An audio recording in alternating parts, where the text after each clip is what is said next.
ലണ്ടനിൽ ഒരു ബസ്സിൽ കേരള ടൂറിസത്തിന്റെ പരസ്യം കണ്ടിരുന്നു. ഞാനത്. അപ്പൊ ആ ബസ് ഇങ്ങനെ മൂവ് ചെയ്യുമ്പോൾ നമ്മുടെ ഡെസ്റ്റിനേഷൻ ആ രാജ്യത്ത് ഇങ്ങനെ അറിയപ്പെടും. എത്ര മലയാളികളാണ് അവിടുന്ന് സന്തോഷത്തോടെ വിളിക്കുന്നതും മെസ്സേജ് അയക്കുന്നതും. ഞാനവിടെ 2 കൊല്ലം മുമ്പ് പോയപ്പോൾ അവർ വന്നത് പറഞ്ഞു. അപ്പം അതൊക്കെ ഒരു പുതിയ പുതിയ ചുവടുവെപ്പുകളാണ്. ഇപ്പോൾ വയനാട് നല്ല സ്ഥലമല്ലേ? വയനാട് പോയിട്ടില്ലേ? മനോഹരമായ സ്ഥലമാണ് വയനാട്. എനിക്ക് ബാംഗ്ലൂരിൻ്റെ തൊട്ടടുത്താണ്. വയനാട്ടുകാർക്ക് തിരുവനന്തപുരത്ത് എത്തുന്നതിനേക്കാൾ എളുപ്പം ബാംഗ്ലൂർ എത്താനാണ്. കർണാടക ക്യാപിറ്റലാണ്, കേരള തലസ്ഥാനത്തേക്കാൾ അവർക്ക് എളുപ്പം. പക്ഷേ ബാംഗ്ലൂരല്ലേ വയനാട് മാർക്കറ്റ് ചെയ്യപ്പെടുന്നത്. നമ്മൾ വയനാട് ടൂറിസത്തെ അങ്ങനെ ഒരു രീതി കണ്ടോ? നമ്മളതിന് ശേഷം ബാംഗ്ലൂർ കോൺസെൻട്രേറ്റ് ചെയ്തു. ഇന്ത്യയിലെ പ്രധാനപ്പെട്ട IT ഹബ്ബാണ്. എല്ലാ സിനിമാ തിയേറ്ററിലും ബാംഗ്ലൂർ പോയിട്ടുണ്ട്, സിനിമ കണ്ടിട്ടുണ്ടെങ്കിൽ കാണാം വയനാട് ടൂറിസത്തിൻ്റെ പരസ്യമാണ്. ബാംഗ്ലൂരിലെ FM റേഡിയോസ് വയനാട് വയനാട് വയനാട്. രാവിലെ റേഡിയോ ഓൺ ചെയ്ത് ജോലിക്ക് പോകുന്ന ടെക്കീസ് മുഴുവൻ ഇതാ കേൾക്കുന്നത്. News papers Wayanad. ഒരു റിസോർട്ടിലൊരു മുറി പോലും ഒഴിവില്ലാതെ. ബാംഗ്ലൂരിൻ്റെ വീക്കെൻഡ് വയനാടായി എന്ന് പറഞ്ഞപ്പോൾ എന്നോട് ചിലർ അങ്ങനെ പറയണം, അങ്ങനെ തന്നെ പറയും. ബാംഗ്ലൂരിലൊരു ട്രെൻഡായി ശനി ഞായർ വയനാട്. ആ ട്രെൻഡ് വന്നു. ഇപ്പോൾ തുരങ്കപാത കൂടി വരാൻ പോവുക. അത് നമുക്ക് കൂടുതൽ. അപ്പോൾ അതെന്തുകൊണ്ട്? അവിടെ നമ്മുടെ ഒരു കാഴ്ചപ്പാട് വയനാട് ടൂറിസത്തെ ബാംഗ്ലൂരിൽ മാർക്കറ്റ് ചെയ്യണം.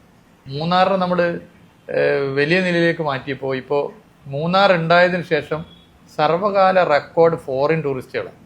കോവിഡിന് ശേഷം ഫോറിൻ ടൂറിസ്റ്റുകൾ പഴയ നമ്പറിലേക്ക് ലോകത്തെത്തിയിട്ടില്ല പല രാജ്യങ്ങളിലും. പക്ഷെ മൂന്നാറിലെത്തി. എന്താ അതിൻ്റെ കാരണം?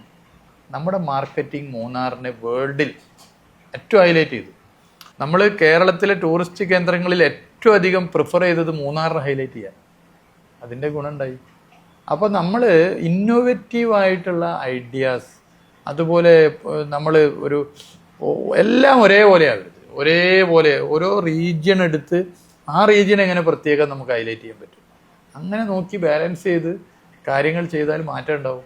അതിലിപ്പോൾ ഓണത്തിന് കണ്ടത്, ഓണം എല്ലാ കാലവും ഉണ്ടാകുന്നതാണല്ലോ. പക്ഷെ ഓണത്തിന് വേണ്ടി മാത്രം ഫോറിൻ ടൂറിസ്റ്റുകൾ വരുന്ന കേരളത്തിൽ ആദ്യമായിട്ടാണ്. ഒരു കൊല്ലത്തെ വർക്കാണ്, ഒരു 1 ഇയർ വർക്ക്. 10 രാജ്യങ്ങളിൽ നിന്ന് ആൾ വന്നു. എന്താണ് ഓണം, ഓണം എന്താണ്, ഓണത്തിൻ്റെ ഗുണം എന്താണ്, ഇതിങ്ങനെ പ്രചരിപ്പിച്ച് എന്നാൽ പിന്നെ ഒന്ന് പോയി കളയാമെന്ന് കരുതി. ഇതാണോ സാധ്യത?